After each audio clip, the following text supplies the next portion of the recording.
Noticias con Gregorio Martínez. Muy buenas noches. Esta tarde, el nuevo secretario de Hacienda y Crédito Público del Gobierno Federal, José Antonio Meade, entregó a la Cámara de Diputados el paquete económico 2017, que incluye la propuesta de ley de ingresos, el presupuesto de egresos del Gobierno Federal, así como los criterios generales de política económica para el próximo año. El nuevo secretario de Hacienda subrayó que este paquete está diseñado para enfrentar circunstancias adversas y para asegurar la estabilidad macroeconómica. Afirmó que el ajuste económico no solamente es necesario, sino que se realizó atendiendo prioridades y preocupaciones de la sociedad. Explicó que es un paquete austero que envía señales de certidumbre al exterior, pero conociendo también las necesidades del país. Mencionó también, por ejemplo, uno de los renglones, el precio de los combustibles. Anticipó José Antonio Meade que a partir del año 2017 comenzaría a liberarse gradualmente el precio de las gasolinas, algo que se preveía que iba a suceder hasta el año 2018. Vamos, se adelanta. Será entonces a partir de 2017, claro, siempre y cuando se apruebe este paquete económico. Escuchemos. Este paquete económico está diseñado para enfrentar circunstancias adversas, para asegurar la estabilidad macroeconómica en beneficio de las familias mexicanas. Por instrucciones del presidente de la República, se presenta un ajuste consistente con la trayectoria comprometida de consolidación fiscal establecida en el 2013. Se mantiene el compromiso con el acuerdo de certidumbre tributaria. En el paquete económico no se crean nuevos impuestos ni se incrementan las tasas de los existentes.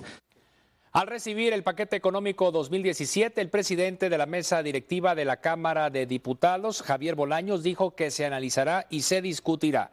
Además, refirió que el muro que pretende construir el candidato republicano a la presidencia de los Estados Unidos, Donald Trump, bueno, que no se va a aprobar ni un solo peso para ese proyecto, así lo dijo. Y ante los dislates del candidato republicano de nuestro vecino del norte, que quede claro, no aprobaremos ni un solo peso para la mencionada construcción de un muro. Para nosotros, para la Cámara de Diputados, es asunto concluido. Horas antes, legisladores del Partido Acción Nacional hablaron acerca de la importancia de recortar el gasto. El monto estimado para recortar el gasto, 300,000 millones de pesos, es la propuesta que tuvieron hoy senadores del Partido Acción Nacional. Advirtieron que van a vigilar muy de cerca las cifras que propuso el secretario de Hacienda, José Antonio Meade, para evitar simulaciones de reducción, como dijeron, ha ocurrido en otros presupuestos. Esta noche yo le agradezco al doctor Abel Ibert, economista, director de posgrado de la Universidad Metropolitana de Monterrey, que esté con nosotros. Doctor, ¿cómo estás? Buenas noches. Gregorio, buenas noches. Gracias por invitarme. Al contrario, pues gracias por acompañarnos para explicar y para analizar juntos este paquete económico. Digo, la información que tenemos hasta el momento. ¿Cómo viste la propuesta, doctor? Bueno, pues muy interesante. Este es un ejercicio que se hace todos los años en esta época. La elaboración del presupuesto es como tejer una gran sábana, ¿no? Una gran sábana que todos ayudamos a tejer con nuestros impuestos, la vamos llenando, ¿no? Y esta sábana, pues todo el mundo también trata de estar cubierto con esta sábana, ¿no? Estados, municipios, muchos programas sociales, ¿no? Que es el trabajo que van a tener en la Cámara de Diputados, que esperamos que lo vean de esa manera, ¿no? Y que vean el presupuesto de manera integral, porque ciertamente vamos a poner en contexto lo que había estado pasando, ¿no? En los últimos años, sobre todo en esta administración y un poquito al final de la administración pasada, que había un marcado deterioro en las finanzas públicas. Se había roto una disciplina de muchos sexenios en donde se trabajó muy fuerte para poder lograr un equilibrio fiscal, principalmente, si nos acordamos en los 80, ¿no? Que tenemos déficits fiscales muy elevados y costó mucho trabajo este asunto de tener una disciplina fiscal, y el deterioro que se observó pues llevó a que las calificadoras nos hayan sacado la tarjeta amarilla, ¿no? Sí, y ya nos advirtieron, ¿no? Van por ese camino, pues obviamente que les vamos a sacar la tarjeta roja. Tarjeta roja implica que nos quitan el grado de inversión, lo cual dificultaría mucho al gobierno mexicano poder financiar su deuda en los mercados internacionales, colocarla en los mercados internacionales, ¿no? Entonces, en ese contexto es como se presenta este paquete económico, y también hay que apuntar, ¿no? Que hay cierto escepticismo en cuanto a la credibilidad de las autoridades hacendarias. No, pues imagínate. Y bueno, relevo que no tuvo que ver nada con el presupuesto que se hizo en los mandos del secretario de Hacienda, Hacienda, pues llega en buen momento, ¿no? Porque definitivamente el secretario Meade tiene, según se comenta, un mayor poder de negociación que tenía el presidente, el secretario Videgaray. Y también, ¿verdad? Puede haber una mayor credibilidad, ¿no? Porque lo que estuvimos viendo en todos estos años es que se anunciaban ajustes y lo que veíamos era que la deuda seguía aumentando, el déficit seguía aumentando, y eso es lo que de alguna manera es lo positivo de este paquete, ¿no? Ahora, en un momento podríamos ver algunas láminas que amablemente preparó aquí el doctor Abel Ibert, pero antes de eso, doctor, yo quería preguntarte a ti.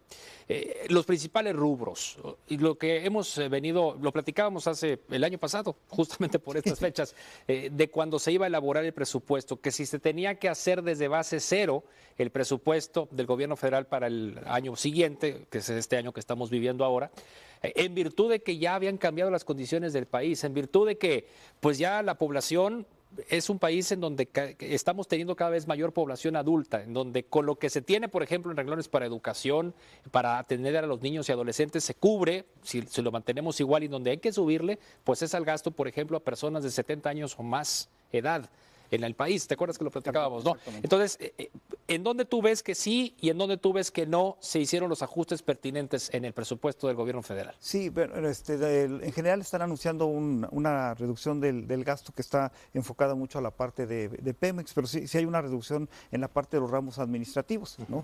Los mayores ajustes, más o menos el 55% de los ajustes están enfocados curiosamente, en educación, medio ambiente, desarrollo social, Consejo Nacional de Ciencia y Tecnología, Gobernación. ¿Ahí le apretaron? Ahí fue donde le apretaron. Ahí cerraron. El 55% de la reducción del gasto están enfocados en estos rubros. Secretarías, ¿no? o rubros. Por ejemplo, el caso de educación, que es un rubro bastante grande, casi 300,000 millones de pesos, pero le están haciendo una reducción de casi 30,000 millones de pesos, ¿no? Un 10%. Exactamente. Entonces, realmente sí es, cuando uno habla de ajuste al gasto, pues uno esperaría, ¿no? Que existieran rubros que no fueran tocados. Por ejemplo, ¿cuáles son las principales problemas que tenemos ahorita?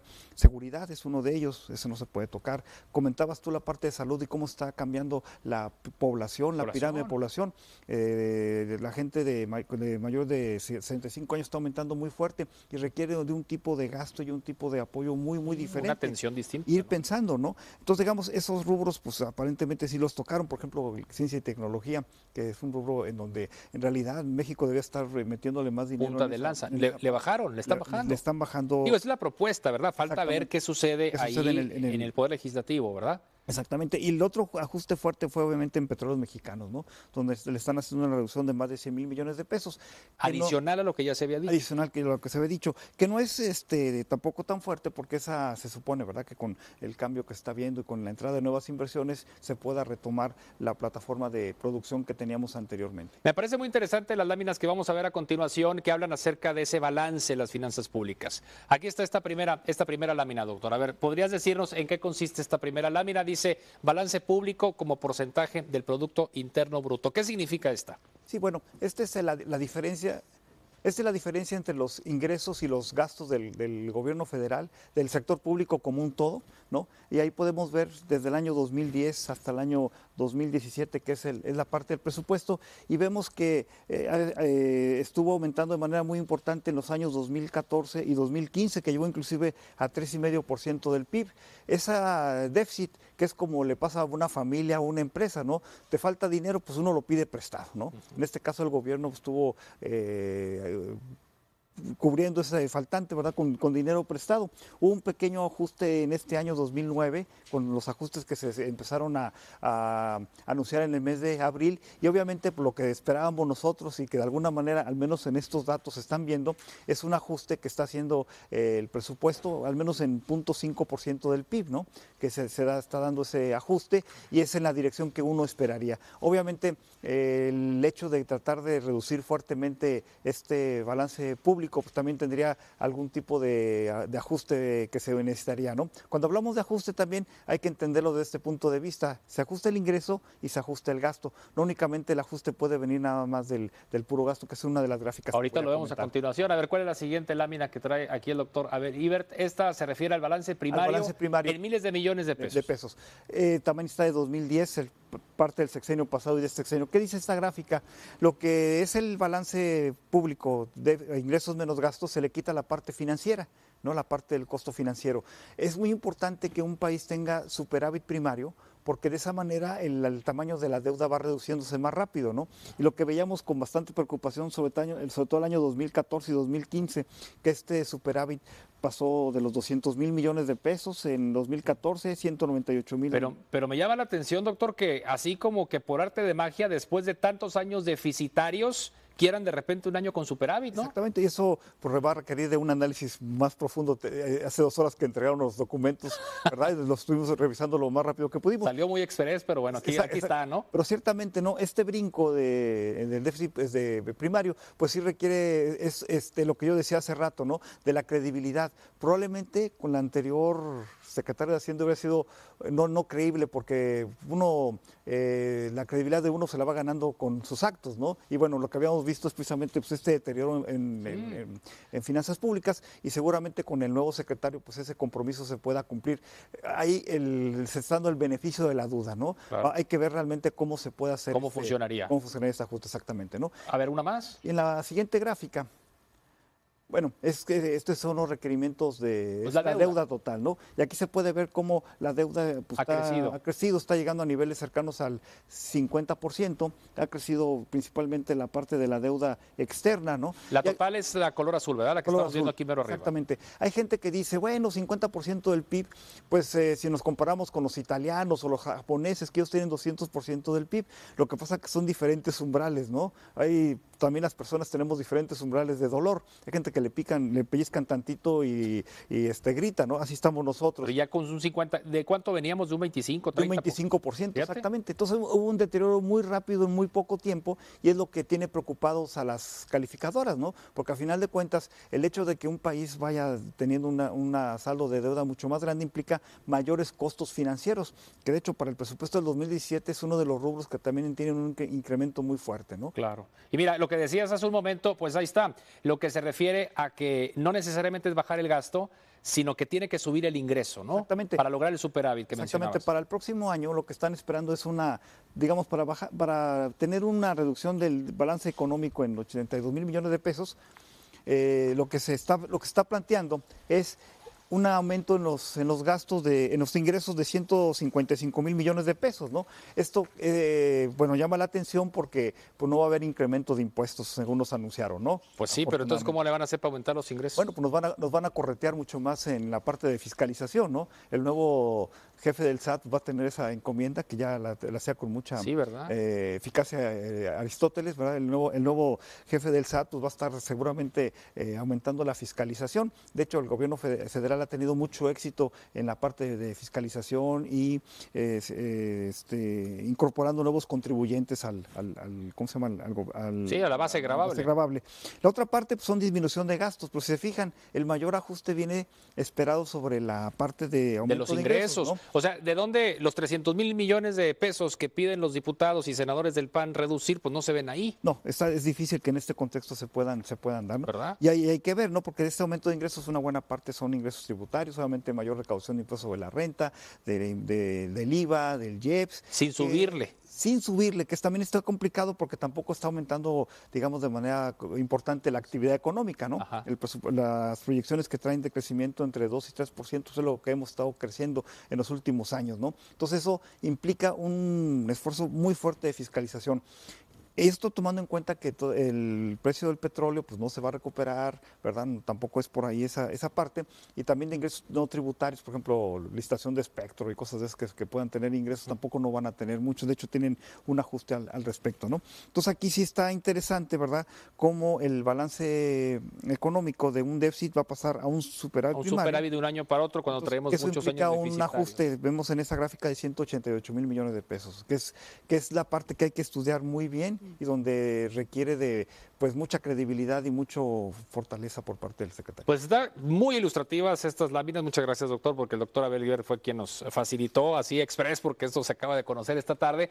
Y te comparto datos de inflación, que eso también sería interesante ver cómo se prevé la inflación para el próximo año. Ya tenemos el dato de agosto. La tasa de inflación anual registró un incremento, se coloca en 2.73%, su nivel más alto en 6 meses, de acuerdo a datos del INEGI, del Instituto Nacional de Estadística y Geografía. Los precios al consumidor también registraron un alza mensual de 0.28%. Aquí en pantalla, pues algunos de los rubros más afectados. El balance de agosto es 0.28% de la inflación mensual, la anualizada es de 2.73%, alguna mercancía que subió 0.39%, las colegiaturas que subieron 0.92%, frutas y verduras más de 1%, en fin, los energéticos que también subieron de precio. ¿Cómo ves tú este tema de la inflación? Bueno, el tema de la inflación en México es de los temas que ha llamado mucho la atención porque a pesar de la depreciación del tipo de cambio, que en lo que va del año pues lleva una depreciación muy importante, de más de 40 y tantos %, esta no se ha transmitido a los precios, ¿no? Llevamos una depreciación del 46% en el sexenio. En la moneda del tipo de cambio. El tipo de cambio, ¿no? En el año, pues ahorita el tipo de cambio 18.86, un incremento bastante fuerte. Afortunadamente no se ha traspasado a los precios, ¿no?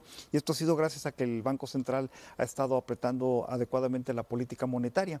Y esto, obviamente, también algunos otros precios que han estado bajando, telecomunicaciones, etcétera, que también han ayudado a este esquema, ¿no? Y un poquito poniéndolo en contexto, si me lo permites así muy rápido, me tocó una